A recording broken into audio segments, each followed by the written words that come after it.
Okay, we can get started. Thank you for coming very early this morning. My name is Cole Milari. I'll be your speaker for today. The gentleman in the second row is Travis Furumoto, and he helped put this together for us. I'm going to start with a little joke in the morning, just get everybody woke up. What did one gecko say to the other gecko that fell out of the tree?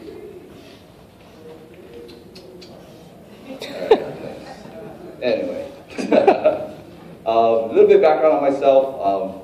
Graduated from Santa Clara University with a degree in civil engineering. In 2006, I started with Great Pacific as a project engineer, overseeing projects both here on Oahu and on Hawaii.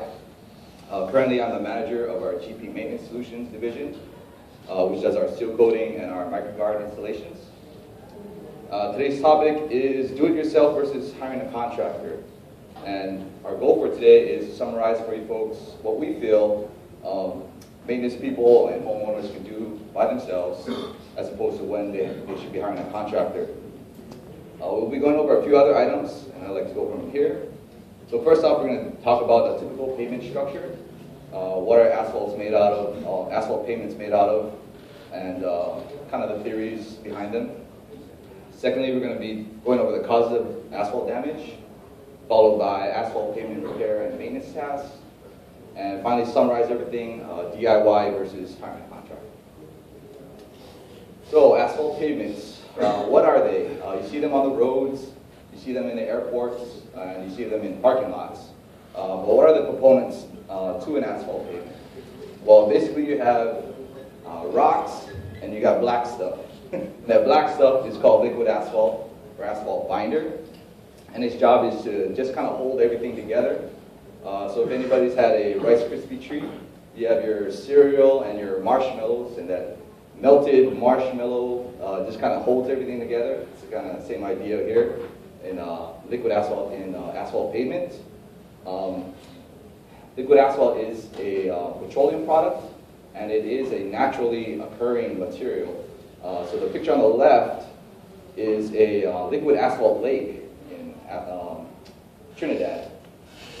Asphalt binder can also be made in a refinery like the one you see on the right. So you have your black stuff and your rocks or sand, and we call them aggregates.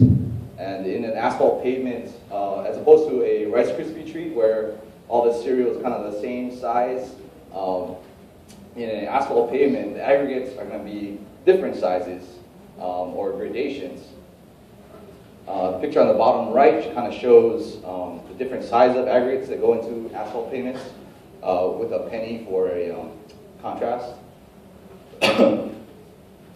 Here at the background picture is a picture of your storage bins or your feeder bins at an asphalt plant.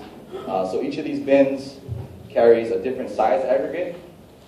And the way that it works is in aggregate, the different size aggregates kind of determine the characteristics of your asphalt pavement. So it's going to affect your stability, your strength, how easy it is to install, and it just kind of determines from job to job what kind of asphalt mix that you're dealing with. Here at the asphalt plant is where your black stuff, your liquid asphalt, and your aggregates are added to make your final product, asphalt pavement, also known as asphalt concrete. On the top right, you kind of see a cross-section of an asphalt pavement, and you can see the different size aggregates all held together by your liquid asphalt binder. So this is a typical pavement structure.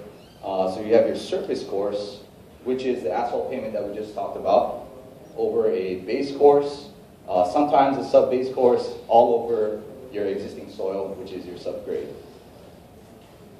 And you're going to have to kind of use your imagination with this slide. This is all the same same picture with a wheel loading the pavement. And you see this pavement structure that we just talked about with your surface, your base, sub-base, and subgrade.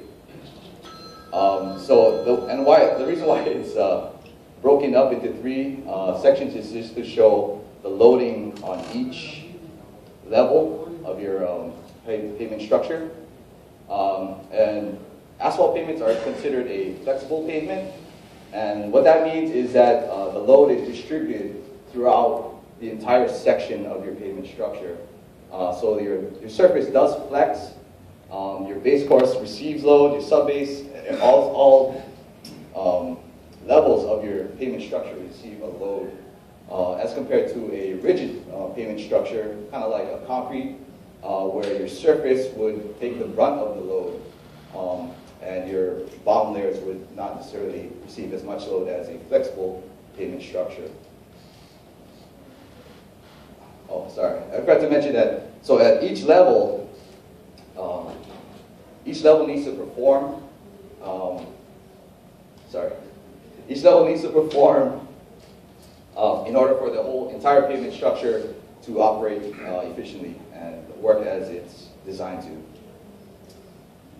So we're going to go over 5 common causes of asphalt damage here in Hawaii. And we say common because we don't have certain elements here like snow, and we don't have a lot of shifting of our grounds here in Hawaii. So these are 5 common causes that we see when we go out to job sites. So the first one is UV rays.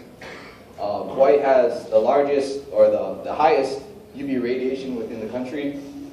What these UV rays do is they break down that binder that kind of holds everything together. So if you see rocks in your parking lots, that is your actual asphalt pavement breaking down. So the binder is actually not operating well, and you see those rocks kind of just get away from your asphalt pavement. Second is oxidation. It's kind of the same deal where, so oxidation is oxygen molecules and coming in contact with the different substances that they come in contact with. So if you're thinking oxidation, you're thinking about rust on metal, or when you take a bite out of fruit, you see that surface kind of brown after a while. That is, those are examples of the oxidation process. So when you're talking about oxidation in asphalt pavements, you're talking about the asphalt getting tighter, getting a little bit more brittle, more stiff, and won't be able to hold everything together. And again, you might see gravel in your parking lots. That is not coming off of somebody else's lot onto your lot. That is your asphalt pavement degrading. And what we see here is kind of telltale signs of oxidation. Newer asphalts are going to be more black, and oxidized pavements have that gray or brown color. Third is water. Water is allowed to penetrate and get down into your base and your subbase. Your asphalt is going to be more prone to cracking and potholes forming. Water can also attack from underneath. So underground drainage here is a drainage problem here. You see that the entire parking lot is dry, but then you have this wet spot at the bottom here. It's a telltale sign of water being present underneath your asphalt pavement, and you might have to install a drain to solve the issue. The fourth common cause is traffic loading. So if you have large vehicles like garbage trucks, that put stress on your asphalt pavement, especially if your asphalt pavement is degrading or going through the oxidation process, oxidation. Your pavements are very brittle, very stiff, and having a large load on them can crack it. Also, when you're preparing to pave, you're going to need to compact it to a certain amount, usually a 95 to 100% compaction on your base course, in order to get a solid foundation for your pavements. So poor compaction can lead to depressions in your pavement if you have large, heavy loads on them. Fifth are oil stains. So like I said, the asphalt is a petroleum product, so very much like the oils from cars, they kind of like each other, and what it does is the oil just kind of like melts the existing asphalt in your asphalt pavements, and it won't be able to stand up to loads. So you might be able to see, or you might be able to kick off pieces of these oil stains. It kind of just tells you that it's ready to be repaired. So what to do? We have 6 asphalt repair options, and we'll go over which ones people can do themselves as opposed to when you should be hiring a pro. First up is seal coating. Many times it's referred to as a sunscreen for your pavement, and it protects it from oxidation, UV rays, oils, and water penetration. Much like sunscreen, you want to apply it before you get burned. So on a seal coat, you want to apply it early in the stage. So after maybe a year or so after your asphalt pavements are installed, you should be looking at seal coating your parking lots. And again, like a sunscreen, you have to reapply, and we suggest every 3 to 5 years. This is a seal coated parking lot up in Pearl Ridge area. And another benefit is that it looks, you get that deep black look, and it just looks a lot better. Excuse me. Before sealing your asphalt, you have to prepare the surfaces, and it must be prepped. So like you see here, this is a project on Kauai. This gentleman is using a power broom to kind of just get heavy debris out of the way here. Vegetation must also be removed from the asphalt. So if you're planning to seal coat, you're going to be looking at applying a weed killer maybe a week ahead of time, just so that just so that things come out very easy when it's time to apply your seal coat. So you can dig out these things with picks and shovels, or you can burn them off with propane torches. And for larger areas, you're going to need special equipment to sweep up all those aggregates that you might have lost from your asphalt pavements. This is a sweeper that we just bought, and this is our president, Mr. Pike, and production just kind of goes up when he's on site. For smaller projects, applying a seal coat can be a manageable project for homeowners or maintenance people. So here you see just a couple stalls, and the lines were painted. But imagine doing a bigger project like Pier 38. You're not going to be wanting to do that out of 5-gallon buckets, and we suggest hiring a pro for very large areas just like this. And for larger areas, you're going to need specialized equipment like a tanker here that we use on Kauai. Second repair you can do is crack fill. The crack filling will prevent that water penetration into your base, kind of protecting it. And there are 2 types of crack fill, both cold and hot. A cold crack fill is relatively easy to apply. You can just buy things off the shelf and apply it like you see here. But applying it kind of depends on how far, how long these cracks are. I mean, you're not going to be wanting to bend over all day like this repairing cracks. Hot crack fill is a little bit more pliable than cold crack fill, and will penetrate a little bit better. It also sets up quicker so that people can drive over it a lot sooner than the cold crack fill. The downside is that you need special equipment to install this. You're looking at 300 to 400 degrees, or heating the material up to 300 to 400 degrees when you are installing this. So a little bit dangerous for a homeowner or maintenance people to be doing. So for long repairs, we would suggest hiring a contractor. Number 3 is pothole repair. So pothole repair will just kind of keep the water from penetrating your asphalt again. Pothole patches just kind of plug the hole up. And we do have higher quality patches that prevent water penetration from getting down to your base. And the good thing about these patches is that it's definitely DIY friendly. All you need is a shovel and maybe a car. To get your compaction, just run it over a few times. If you don't have access to a tamper or roller. However, a pothole is a result of base course failure. So, like we mentioned earlier, you have your surface course and then your base course. So when you have a pothole, your base course is already being affected, and patch will not address that issue.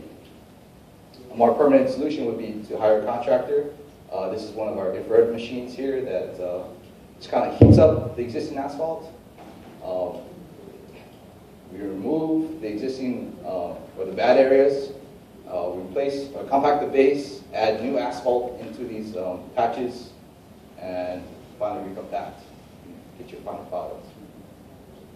Removing oil stains is definitely another DIY friendly project. Is to put your oil stain removers on these oil stains when they're fresh. So all you have to do is apply these oil stain removers, give it a few hours to dry, and then scrub off. You do have to give about 5 to 8 hours for this time for drying time. For stains that have been there for quite a while, it's already penetrated the asphalt, we do recommend hiring a contractor to do a repair similar to what a pothole patch repair would be like. 5, so traffic loading. You can affect, or you can move your dumpsters to areas that are more accessible to your garbage trucks. That way you can make sure that these larger heavy loads are not going over your entire asphalt pavements. So you kind of just localize the damaged areas. If you're kind of stuck in a situation where you have to have your garbage bins in a certain area, we recommend putting up a concrete structure just so that if these garbage trucks need to be accessing your lot a lot, then you kind of have an area where they go on that rigid pavement structure. The concrete will hold up a lot better than your asphalt will. Finally, striping and marking. So if you have existing lines, we recommend touching up yourselves with paint rollers and brushes. Fairly easy task. Just tape along the lines, and you can just go ahead and buy paint from a local hardware store or several stores around town. Stencils are very DIY friendly too. Just put them down and paint your stencils on there. But if you're starting from scratch and you have a kind of a blank canvas here, it might be worthwhile to hire a contractor, just to prevent some headaches there down the line. The downside to doing things yourself is you won't be able to always get that straight line if you don't have the proper equipment. So here you can see that the owner strayed a little bit on the straight line, and it doesn't really look too professional. But a contractor will definitely have the right equipment to apply straighter lines, more professional look. Also, a contractor will be able to help you with your ADA requirements. Here you kind of see a chart of what you need, how many stalls you would need to provide based on the number of parking stalls you have in your area. Also, signage is required for ADA requirements, so a contractor can help you out with that as well. And also for larger scopes, you might want to consider hiring a contractor. Just save your maintenance people a lot of time. This is a project on the Big Island where we seal coated and striped. And definitely the maintenance people wouldn't want to do such a large project like this. So in summary, for seal coating, we recommend for small driveways, a few stalls, DIY, you can do it yourself. For larger projects such as like Pier 38 or something like that, call up a contractor for seal coating installation. For crack filling, cold crack fill, relatively easy to apply. You can buy a product off the shelf and you're ready to go. For hot crack fill, it kind of requires more equipment, and but it does save time and it's less. Won't affect businesses as long as a cold crack fill will. For pothole repairs, patching, definitely a DIY project. Just buying things from patches from stores like Home Depot or other places around town can temporarily fix your pothole potholes. But a permanent fix would definitely be hiring a contractor. For oil stain removers, again, Very easy to put down a oil stain remover, but for more permanent fixes, we recommend hiring a contractor. For your traffic loads, consider moving your garbage trucks or garbage containers so that your garbage truck companies don't have to go all over your pavements and just wreaking havoc on your entire parking lot. Just kind of localize the repairs that you're going to be required to do. And if you're stuck in a situation where it has to be a garbage bin has to be in a certain location, we recommend installing a concrete pad. For striping and marking, touch-ups, definitely easy for a homeowner or maintenance person to do. But for restriping a whole parking lot, we recommend hiring a contractor. So that concludes our presentation, and I'll be taking any questions. I believe they set up a microphone here, but I think we can all hear if you have questions. Hi. We have a project coming up where we need to resurface our parking lot area, the one that's outside.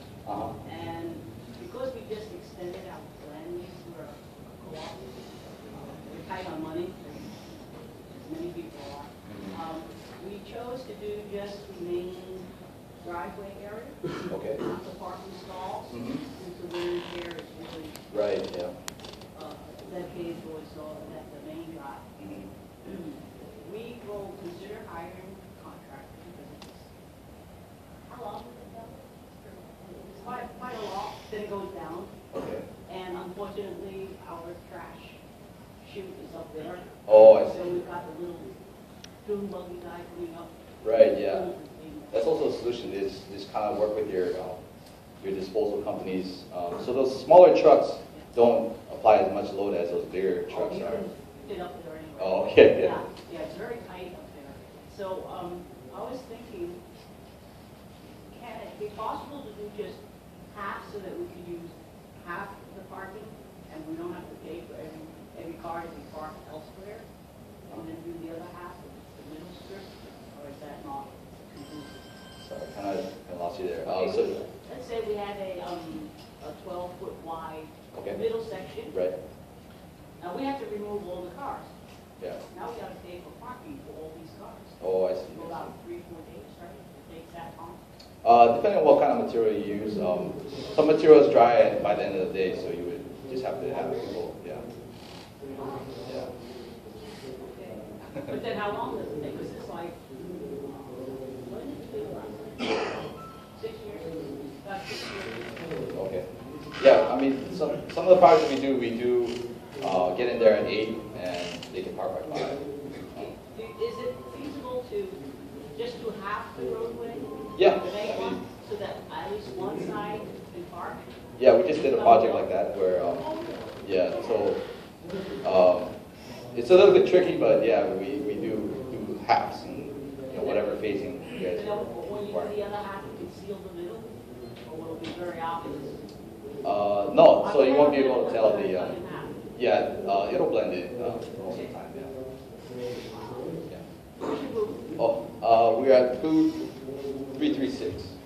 Yeah. The ADA chart that was on there for the parking lot, number, size, requirements, etc., is that a federal standard or is that varied by state? I think that is across the board as well. And are there resources for dimensions of parking stalls with and Yeah, I believe. also available online? Yeah, you can find that out. I believe you have a certain amount of compact stalls, which would be like 7.5 foot wide by like 16 foot. They can be a little bit smaller than your regular size. I believe is like 20 foot long by 8.5 foot wide or something like So that. if I just Google ADA parking. Yeah, you can find that online. Also the requirements online too. Yeah. How long does it still take to dry? Yeah, so like I was mentioning, it does take, depends on the weather, but sometimes it can dry in 20 minutes, depending on what type of material you're using, yeah. So it does depend on sunlight, wind, humidity, and also the temperature of your asphalt at the time, but sometimes within The material that we use is within an hour or so that it dries, and we apply 2 coats in one day, and we stripe in the same day. So, yeah. Would you recommend a patch for a depressed area of asphalt where the structure is still sound? So, for example, if they had just paved it and at the end of the paving, it was done properly, but it created a little bit of a low spot. Oh, so like bird bath areas. Yeah. No, I mean, you're gonna need some kind of vertical face to kind of butt up against it for those pothole repairs to really, I would recommend just doing a small fix, or telling the contractor, hey, I got a bird bath here, I'm sure they'll accommodate you. In this case, it's the pavement was done like 30, 40 years ago. Oh. So, and we're trying to extend it as long as possible. Yeah. What about elongator topping? What was that? What about elongator on surfacing where you got the little tiny squares? Oh, I see. Go down a half inch? It depends how bad. I mean, if it's fully depressed, we would recommend doing that. Those repairs, taking out the existing asphalt and replacing it. For DIY, you might want to consider removing some of that asphalt and putting a patch there, just so that it has that vertical face to butt up against. If you're just applying those patches on a surface where it doesn't have that vertical face, it's just going to pop off, keep popping off.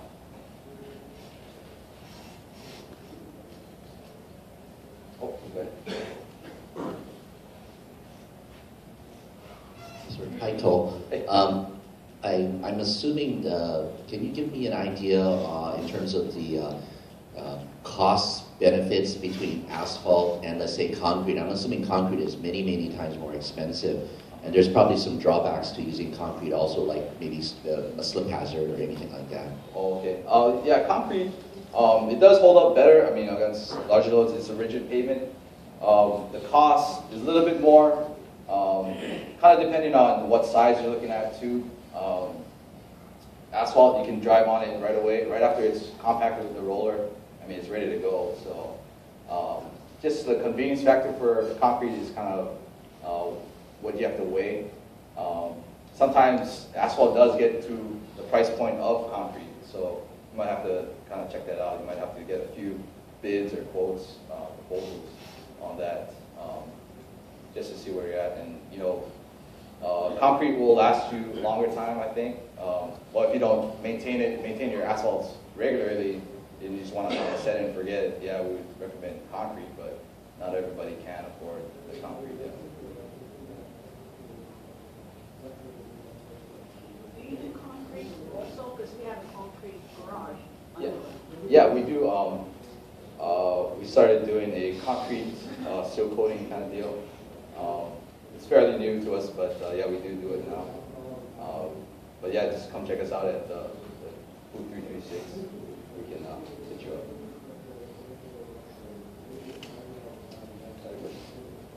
Do you reuse existing asphalt, or you just sort of strip it off and use brand new?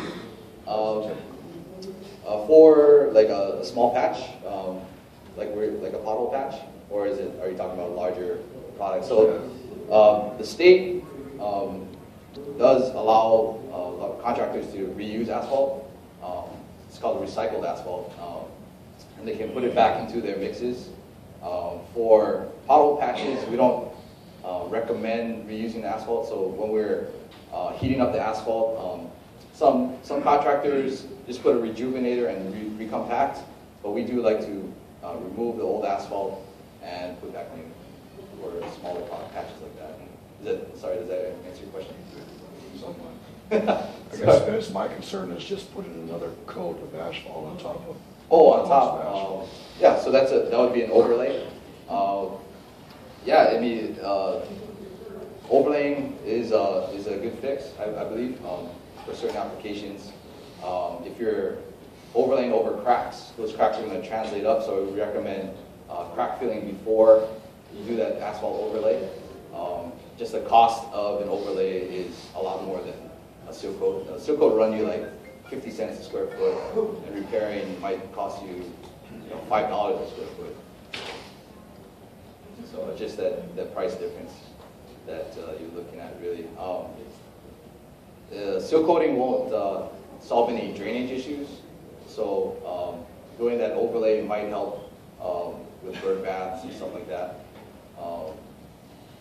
But yeah, just the cost of it is a lot more than the seal coat cost you. Good.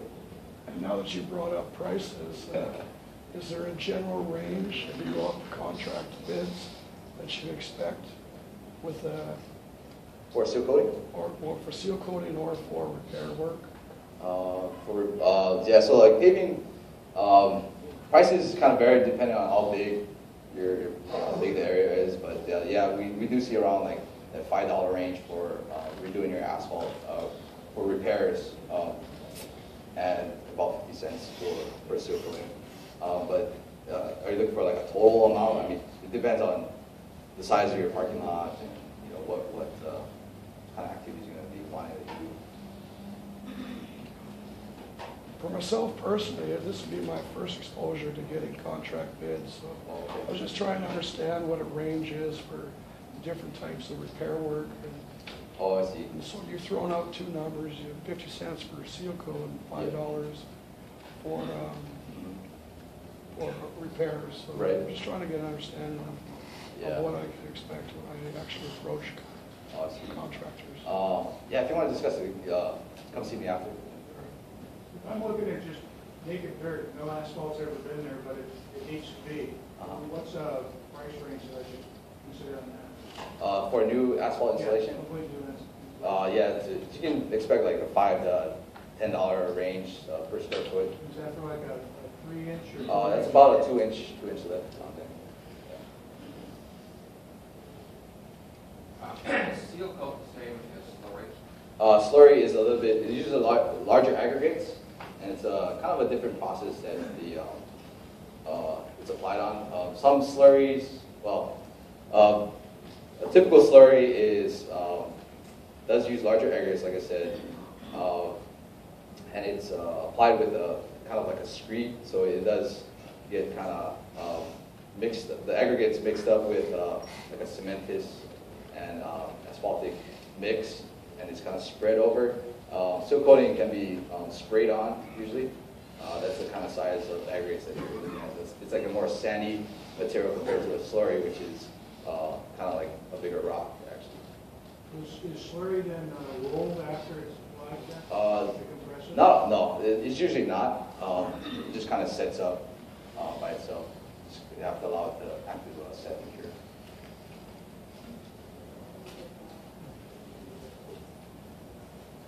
Yes. Well, yeah, come see us at booth 336 if you have any more questions. And again, my name is Kumar, and